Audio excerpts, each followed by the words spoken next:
சுந்தரம் வந்து ஒரே வந்து பேசிகிட்டு இருக்காரு. அந்த பொண்ணு கூட கைய பிடிச்சு, அந்த டைம்ல கரெக்ட்டா அவங்க ஒய்ஃபும் குழந்தைங்களும் அங்க வந்துடுறாங்க. உடனே வந்து சிவானி சொல்றாங்க, "அம்மா அங்க பாருங்க அப்பா" அப்படி சொன்னோனே, உடனே வந்து பார்க்குறாங்க. எங்க அப்படி சொல்லிட்டு பார்த்தா வந்து யார்கிட்டயோ பேசிட்டு இருக்க மாதிரி இருக்கு. உடனே ஓடி வந்து பார்க்குறாங்க. ஐய்யய்யோ! இவ வந்துட்டாளே! இப்ப என்ன பண்றது? சரிம்மா நீ உடனே கிளம்பு, அப்புறம் பார்த்துக்கலாம். ஏன் சார்? அப்படின்றாங்க. உடனே கிளம்பு சொல்றத கேளு அப்படி சொல்லிட்டு அனுப்பிச்சு வச்சுட்டு அப்படியே பார்க்குறாரு. பார்த்தா வந்து பக்கத்துல சிவானி அவங்க அம்மா நிக்கிறாங்க. பார்த்து வந்து அதிர்ச்சி அடையறாரு. உடனே வந்து "யார் அவ?" அப்படி சொல்லிட்டு கேட்குறோனே, எவ அவ? ஒண்ணும் புரியலையே! இல்ல உங்க பக்கத்துல டேபிள்ல உட்காந்துருந்தால அவ தான் கேட்குறேன் அப்படி சொன்னோனே, நீங்க ஏதோ வந்து யாரையோ பார்க்க போறேன்னு சொன்னீங்க. இவள தான் பார்க்க வந்திருக்கீங்களா? அதெல்லாம் கிடையவே கிடையாது. டேபிள்ல நான் வந்து உட்காந்தேன். அந்த பொண்ணு வந்து அந்த டேபிள்ல இருந்திருக்கா அவ்வளோதான். மத்தபடி அவளுக்கும் எனக்கும் எந்த சம்மந்தம் இல்ல. யாருன்னே எனக்கு தெரியாது. தேவையில்லாம எதுக்கு ஒளர்ற? அப்படி சொன்னோனே, என்னங்க சொல்றீங்க? ஆமாம். நான் கிளையண்ட்டுக்காக வெயிட் பண்ணிட்டு இருக்கேன். ஆனா அவர் வரவே வரல. இங்க வரத நீங்க சொல்லவே சொல்லலையே! இங்க பாரு உண்மையிலேயே கிளையண்ட்டுக்காக தான் வெயிட் பண்ணேன் தெரியுமா? நீ இப்படிலாம் பண்ணுவேன்னு நான் நினச்சு கூட பார்க்கல அப்படி சொன்னோன்னே, ஏன் பவானி இப்படி சந்தேகப்படுற? ஐயோ! சந்தேகம்லாம் பண்ணலங்க. கேட்டேன் அவ்வளோதான். இல்ல, இல்ல நீ சந்தேகப்படுற. சரி கோச்சிக்காதீங்க. சரி நீங்க வந்தது நல்லதா போச்சு. சிவானி உங்க கூட வந்து சாப்பிடணும்னு எவ்வளோ ஆசைப்பட்டா தெரியுமா? அப்படின்னா, அப்பா ஆமாப்பா அப்படி சொல்றாங்க. சரின்னு சொல்லிட்டு, ஐயோ! நல்ல காலம் மாட்டாம தப்பிச்சோம் அப்படின்னு சொல்லிட்டு யோசிக்கிறாரு. அடுத்து வந்து நம்ம சக்தி என்ன பண்ணுறாரு, ரோட்ல வந்துட்டுருக்காரு. அப்போ வந்து ஒரு பொண்ணு வந்து ஜிமிக்கி விக்கிறாங்க. அந்த பொண்ணு வந்து இந்த மாரி வாங்கிக்கங்க. இதனால எனக்கு வந்து பைசா கிடைக்கும் அப்படி சொல்லிட்டு ரொம்ப கெஞ்சுறாங்க. சரின்னு சொல்லிட்டு சக்தி வந்து ஜிமிக்கி ஒண்ணு வாங்கிக்கிறாரு. பொண்ணுக்கு இந்த ஜிமிக்கினா ரொம்ப பிடிக்கும். அவளுக்கு குடுக்கலாம் கிஃப்ட்டா அப்படி சொல்லிட்டு பாக்கெட்ல எடுத்துட்டு வராரு.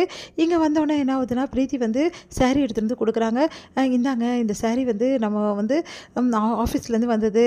இந்த சாரிய வச்சு தான் நம்ம வந்து அடுத்த சாரி எல்லாமே வந்து ஆர்டர் குடுக்க வேண்டியது இருக்கு. இந்த சாரி ஓகேவா பாருங்க சக்தி அப்படின்னோனே, சரி ஓகே அப்படி சொல்லிட்டு சாரிய வாங்குறாரு. உடனே எடுத்துட்டு வந்து ரூம்ல வச்சுடுறாரு. கரெக்ட்டா வந்து பொன்னி வராங்க. பொன்னி உனக்காக ஒரு கிஃப்ட் வாங்கிட்டு வந்திருக்கேன்.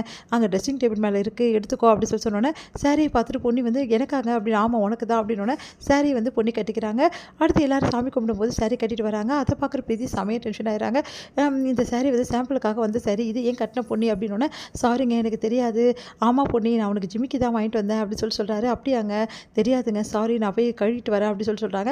வேணாம் பொன்னி கழட்ட வேணாம்னு எல்லாரும் அதிர்ச்சி அடைகிறாங்க. இதில என்ன இருக்கு சாரி கட்டி மாடலா வந்து போஸ் குடு அப்படி சொல்லிட்டு ஃபோட்டோ எடுக்கிறாரு. ஒண்ணும் புரியாம எல்லாரும் யோசிக்கிறாங்க. பொன்னி கட்டின சாரி பொன்னிக்கு ரொம்ப அழகா இருக்கு. அதனால இந்த சாரியே வந்து இப்படியே கட்டியிருக்கட்டும் பொன்னி. கட்டின மாதிரியே நான் அனுப்பிச்சிடுறேன்.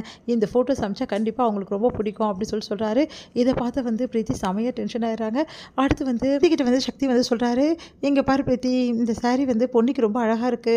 அதனால பொன்னி இந்த சாரிய கட்டிக்கிட்டோம் ஒண்ணும் ப்ராப்ளம் இல்ல. இந்த மாரி மத்த சாரிலாம் வந்து இந்த மாடல வச்சு பண்ணிக்கலாம். ஒண்ணும் ப்ராப்ளம் இல்ல." அப்படி சொல்றாரு. சரியா அப்படி சொன்னா, "சரிங்க சக்தி இந்த ஃபோட்டோஸ்லாம் அனுப்பிச்சிடுறாரு." சரி அப்படின்னு சொல்லிட்டு செம கடுப்பாய் பொன்னிய பார்த்து முறைச்சிட்டு போறாங்க. அடுத்து வந்து பொன்னி வந்து சாரி சக்தி நான் இப்படி பண்ணுவேன்னு எதிர்பார்க்கல நீங்க. எனக்கு தெரியாது அப்படி சொன்னோனே, "பரவாயில்ல பொன்னி நீ சூப்பரா இருக்க, கியூட்டா இருக்க. சரி நம்ம ஒரு செல்ஃபி எடுத்துக்கலாமா?" அப்படி சொல்லிட்டு 2 பேரும் செல்ஃபி எடுத்துக்கிறாங்க. இத திரும்பி பார்க்குற பிரீத்தி வந்து செம கடுப்பாறாங்க உள்ளவும். வந்து பொன்னி கட்டியிருக்க சாரிய பார்த்து ஆசைப்படுறாங்க. இந்த சாரி எவ்வளோ சூப்பரா இருக்கு. உண்மையிலேயே வந்து பொன்னிக்கு குடுத்து வச்சிருக்க அப்படின்னு சொல்லி சாரியே பார்த்துட்டு இருக்காங்க. "உங்ககிட்ட எவ்வளோ சாரி இருக்கு? அப்புறம் எதுக்கு இப்படி பண்ற?" அப்படின்னு சொல்லிட்டு வந்து கேட்குறாரு சண்முகம். எவ்வளோ சாரியா இருந்தாலும் நான் புது சாரி மாரி ஆகுமா? எவ்வளோ சூப்பரா இருக்கு பாருங்க சாரி. இந்த மாரி சக்தி தம்பி இன்னும் சாரி இல்லையா?" அப்படின்னோனே, பரவாயில்ல நீ ஆர்டர் குடுத்துட்டா போச்சு" அப்படின்னு. "அதெல்லாம் ஒண்ணும் வேணாடா. இவளுக்கு வேற வேலை இல்ல இவளுக்கு வாடி" அப்படி சொல்லிட்டு உள்ள கூட்டிட்டு போறாரு உஷாவ அவங்க வீட்டுக்காரரு. இதோட முடியுது.